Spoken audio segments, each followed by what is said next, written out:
On the evening of October 11th, 2022, in the quiet town of Mineral Wells, Texas, final touches were being made for a wedding that was just hours away. 23-year-old Bianca Horman had spent the day surrounded by joy, family, and plans for forever. But by morning, she was gone. Vanished. No note. No call. No explanation. Her fiancé was left devastated, her gown untouched, and the entire town frozen in disbelief. But what began as a desperate search for a missing bride would soon turn into something far darker. Because when investigators started digging, they weren't just looking for a body. They were peeling back layers of a family bound by appearances, controlled by silence, and destroyed by the very man who was supposed to bless the marriage. No one could have predicted who would be arrested. No one could have imagined how far he went to hide what couldn't be hidden. And no one was prepared for how the truth would surface. You're watching True Crimes Corner. If you believe truth must outlive deception, share this story and subscribe. Awareness could be the only protection someone else has. Joseph Blair's name didn't always carry the weight of a scandal. He was born in 1979 in the suburbs of Fort Worth, Texas, to Miles and Helen Blair. His father, Miles, once served as a preacher at a mid-sized congregation on the city's outskirts. But everything crumbled when disturbing accusations surfaced. Claims that Miles had engaged in misconduct with a teenage parishioner. Though he was never convicted, the church stripped him of his position. And the whispers never stopped. Helen, left humiliated and shaken, took her 5-year-old son and disappeared. She settled with Joseph in Mineral Wells, a smaller, quieter town nearly 2 hours west. The move was meant to erase a history too heavy to carry, but shadows rarely vanish cleanly. Joseph's early years in Mineral Wells were marked by excellence. He excelled academically, was active in community programs, and volunteered at youth services. To outsiders, he was everything his father wasn't. But not everyone was convinced. During his junior year in high school, an unsettling incident nearly shattered his perfect image. A local shop attendant accused Joseph of forcibly crossing a boundary during an interaction one evening. The matter was whispered about more than it was formally addressed, and within weeks, it vanished. Rumors lingered, but no charges were filed. For some, it was a misunderstanding. For others, a warning sign ignored. After high school, Joseph turned toward ministry. He enrolled at a nearby seminary college where he studied biblical theology and pastoral leadership. He completed his program in 4 years and was later ordained through an independent evangelical organization. By the time he reached his early 30s, he had become a fixture in local pulpits, often called upon to preach at community events and prayer gatherings. He spoke with charisma, conviction, and just the right amount of vulnerability. Joseph married Helen Morgan in 2008. They had 2 children, Frederick in 2009 and Mitchell in 2012. Their family photos told a story of happiness, framed in church bulletins and shared in Christmas cards. But those close enough to notice began sensing something else. Helen became quieter. Mitchell, at a young age, was unusually withdrawn in public. It wasn't until years later that the reasons for their behavior would surface. But Joseph's public life continued uninterrupted. He was building a reputation rooted in redemption, one that left no room for suspicion. What few knew was that the past wasn't gone. It was simply better dressed. Helen Morgan Blair wasn't raised in the same kind of silence that would come to define her marriage. Born in 1985 in Lubbock, Texas, she came from a family of teachers and caregivers. Her father was a public school principal, her mother a nurse. She was raised to observe, to listen, and, more importantly, to trust her instincts. When Helen met Joseph Blair in 2006 during a community prayer rally, He was already a licensed minister and a rising name in small church circles. He spoke with conviction and gentleness. His past wasn't something she asked about. His present, at the time, was enough. Over time, small things began to surface. Helen noticed how Joseph's parenting was markedly different with their daughter. It wasn't just the strictness or the controlling tone. There was something colder, more watchful. She observed changes in Mitchell's behavior, an aversion to physical affection, sudden bouts of anxiety, and an unwillingness to be alone in rooms with her father. Helen, raised to trust what her gut told her, began paying closer attention.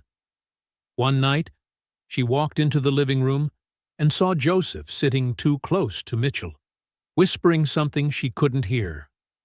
Her daughter's body language said enough. She didn't accuse. She didn't scream. She documented. Over the next few weeks, Helen kept quiet but alert. She asked Mitchell indirect questions. She watched every interaction. And then, without waiting for something worse to confirm what she feared, she made the decision. In 2017, she left the home with Mitchell and filed for divorce. Legal proceedings were minimal. Joseph didn't contest.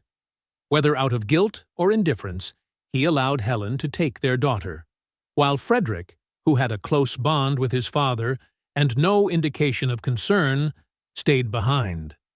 It was a clean legal break, but emotionally, nothing about it was clean. Helen stopped attending their former church and moved to Fort Worth with her daughter. She kept silent publicly, but privately made it clear something in that house didn't feel right, and she wasn't going to wait for it to escalate. That separation became the foundation for the household Joseph would build alone with his son. Frederick Blair was 22 when he met Bianca Horman, a nursing student at a local junior college just outside Weatherford, Texas. It was a Saturday outreach organized by a regional church collective. He was helping set up tents. She was registering volunteers. Their exchange wasn't cinematic or charged with sparks. It was ordinary, brief, and sincere. She asked if he needed help. He said he was good. But later that day, when he spotted her cleaning up tables after everyone had left, he walked over and offered to carry the bins to her car. That was the start. Frederick, raised under his father's shadow, was quiet but thoughtful. He worked at a small auto parts store and was taking courses in mechanical engineering at a technical college. Unlike his father, he didn't talk about God publicly, but he carried himself with a kind of calm rooted in faith. He wasn't flashy or fast-moving. He listened more than he spoke. Bianca, on the other hand, was vibrant, quick to laugh, and warm with everyone. Raised by her maternal aunt after her mother passed when she was 10, she was known for being deeply empathetic and mature beyond her years. The two balanced each other effortlessly. Their relationship grew in stages. They started dating officially 6 weeks after meeting. It wasn't long before they began attending church together. Though Frederick had grown distant from religion in his early adulthood, he made the effort for her. The one she seemed most impressed by, ironically, was his father. She'd heard of Pastor Blair long before they met. She admired his ability to lead prayer and guide young people through spiritual crises. When she was introduced to him during a Sunday service in late March 2022, she was respectful and visibly honored. Joseph Blair responded in kind, or so it seemed at first. As their relationship deepened, Frederick introduced her to more of his world. She attended his sister Mitchell's birthday, bonded with his small circle of friends, and eventually accepted a promise ring he gave her in July of that year. They weren't rich. They didn't vacation. Their dates often involved long drives through rural Texas or movie nights at home. But they loved steadily, not dramatically. And that steadiness gave them momentum. By August, they were officially engaged. The wedding was planned for mid-October, small, church-based, and intimate. But behind their joy, something else was forming. A presence too quiet to notice at first, but rooted deep in the life Frederick trusted most. By the time Frederick and Bianca were engaged, Joseph Blair had already taken a quiet interest in her. It started subtly, a longer-than-necessary glance, a follow-up text after church that had no real reason, a compliment that went slightly beyond what a father-in-law might say. None of it set off alarms, but to those who've studied cases like this, it fits a pattern. Familiarity used as leverage, spiritual authority repurposed as control.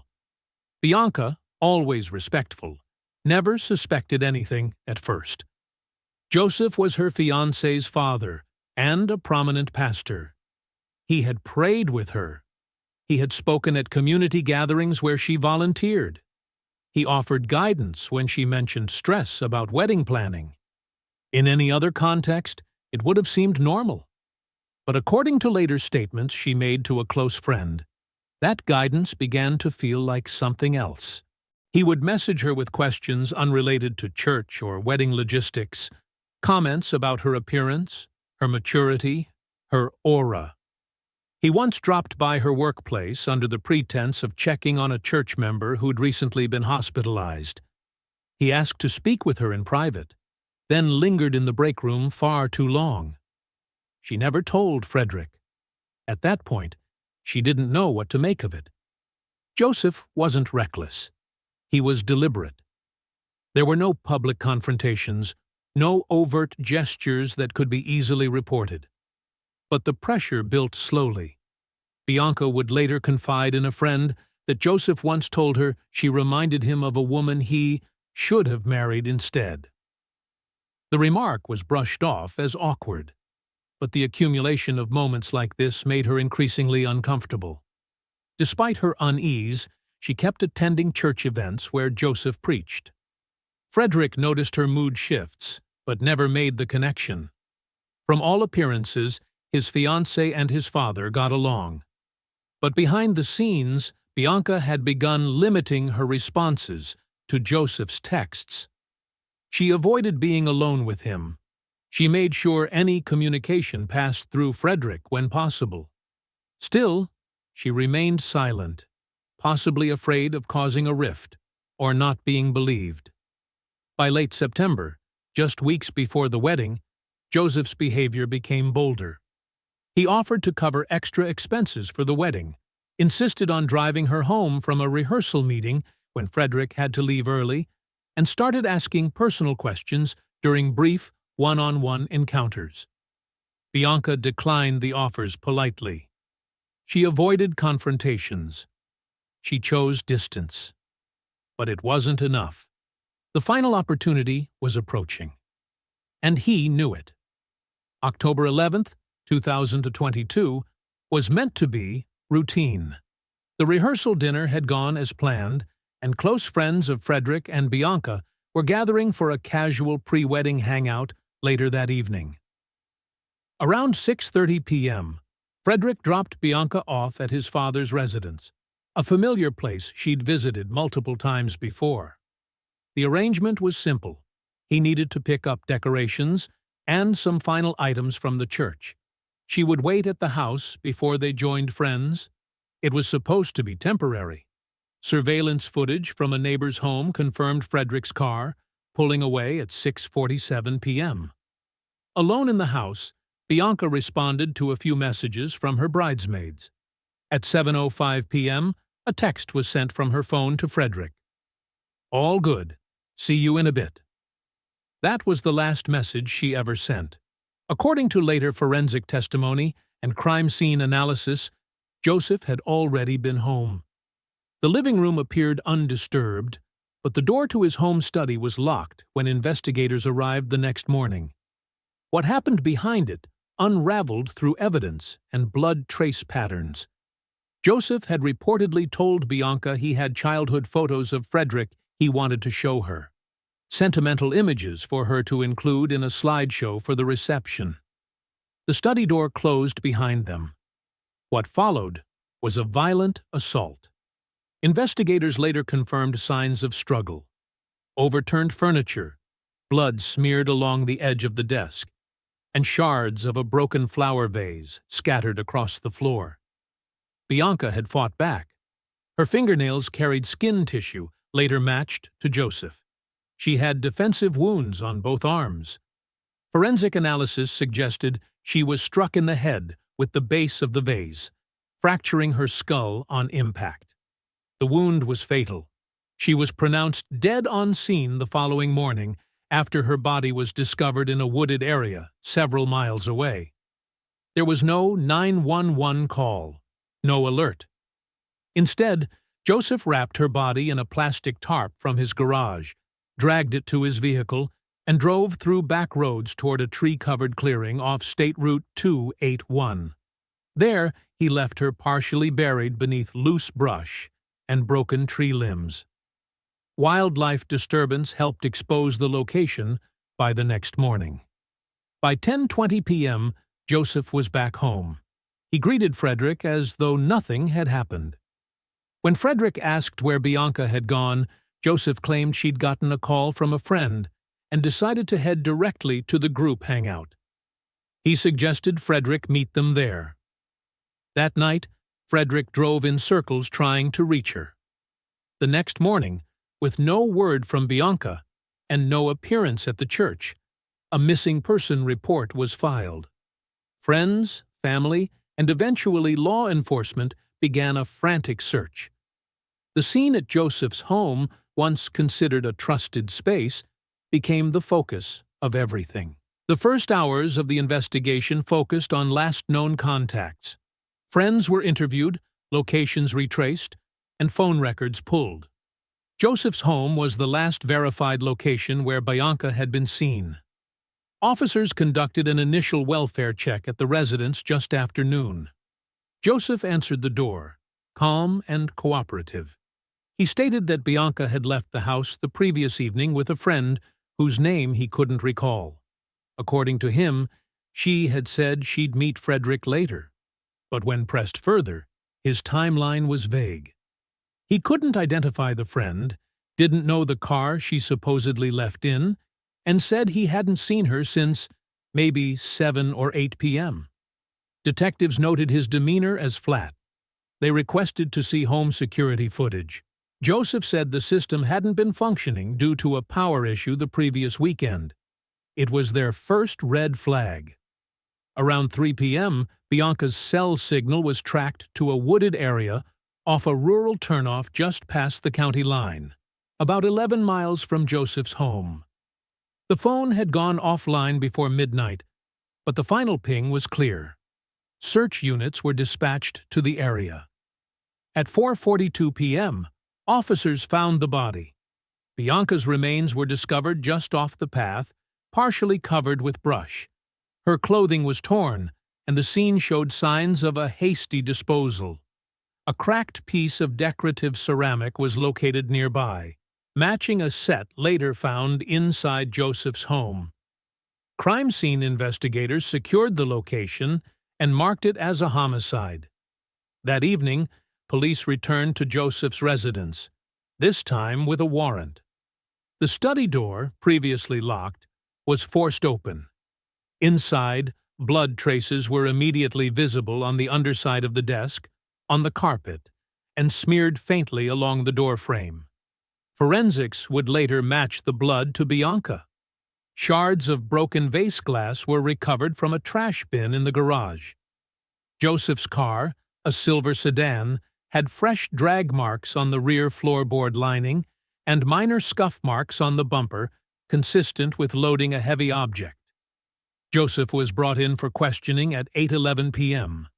He maintained his story, that Bianca had left with a friend and he had no further contact. But as evidence was presented, his responses began to shift. Investigators noted inconsistencies in his phrasing and multiple pauses when questioned about the study and garage. A request for legal representation was made shortly after. Frederick, at the station during the search, was reportedly in shock. His statements reflected disbelief, confusion, and emotional collapse. He hadn't seen this coming. He hadn't noticed any real signs. By the end of the night, Joseph was held on suspicion of homicide. Additional charges would follow pending autopsy confirmation and review of the evidence. What had started as a missing persons case had now become a murder investigation, one that would shake their community and forever fracture the family name Frederick had once trusted with everything. Joseph Blair remained silent during most of the formal interviews. After initially cooperating, he declined to answer follow-up questions without legal counsel. From that point forward, he offered no confession, no written statement, and no alternate explanation for the evidence presented against him. His attorney later claimed that he was emotionally devastated and unfit to speak on record. But the investigation had already built a case that didn't need his words. The blood evidence found inside Joseph's locked study, confirmed to match Bianca's DNA, formed the core of the prosecution's case. Crime scene photographs from both the house and the wooded site where her body was found were entered into evidence. The shards of a ceramic vase found in his garage matched the partial piece discovered near her body.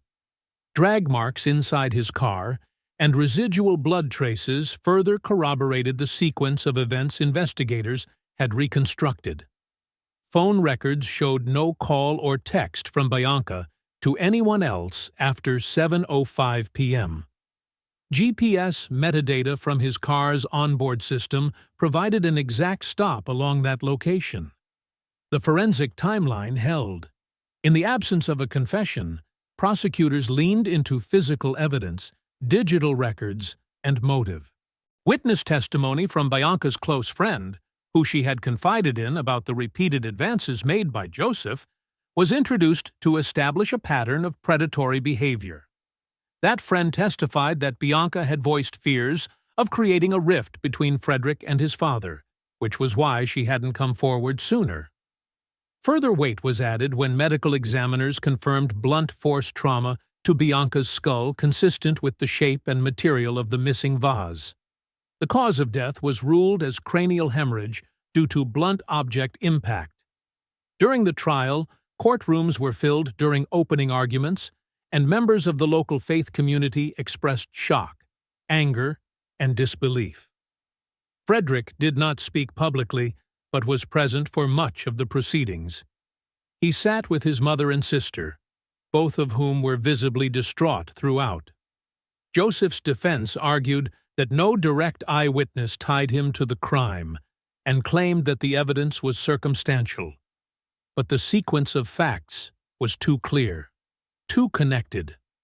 The prosecution painted a portrait of a trusted religious leader who abused his position, took advantage of access, and executed a calculated cover-up when his advances were finally and fatally rejected. On March 6, 2023, the jury returned a unanimous verdict: guilty of first-degree murder. Joseph Blair was sentenced to life in prison without the possibility of parole. He showed no emotion as the sentence was read. The courtroom was silent. For Frederick, the damage was total. He had lost the woman he loved, and now the father he thought he could trust.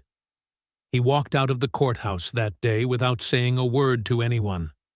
There were no victors in the aftermath, only a broken family, a shattered community, and a story that would be remembered not for its headlines, but for the deep, irreversible loss it left behind.